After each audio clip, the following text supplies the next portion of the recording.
First this lunchtime, some police stations in Derbyshire are to be closed because of budget cuts. The Chief Constable, Mick Creedon, says there'll also be job losses and bobbies on the beat will need to be diverted into tackling serious criminals who use the internet. Our social affairs correspondent Jeremy Ball is at St Mary's Wharf Police Station in Derby for us now. Jeremy, what more can you tell us?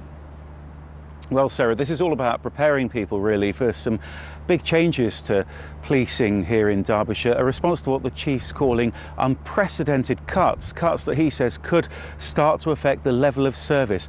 And as you know, hundreds of policing jobs have already gone here in Derbyshire. In the next 5 years, though, the force says it'll have to lose more officers and more police staff. And today, the police commissioners confirmed that some communities here are also going to lose their local police stations as well. Now, that's already happened in Leicestershire and Nottinghamshire, where it was hugely controversial. So, as you can imagine, today's news hasn't gone down well on the streets of Derby.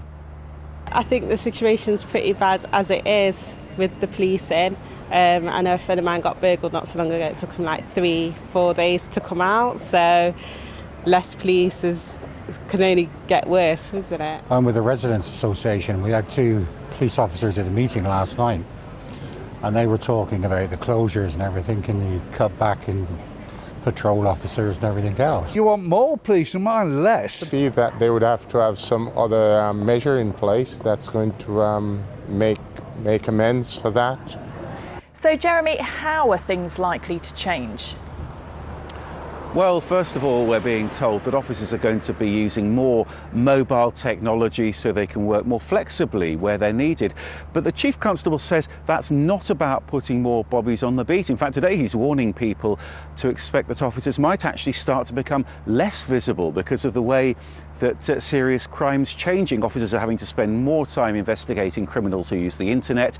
They're having to use more covert tactics to deal with emerging priorities like child sex abuse. And we're not going to get the details of these changes for 3 months or so. They'll be announced when the new policing budget's published next January. Jeremy, thank you.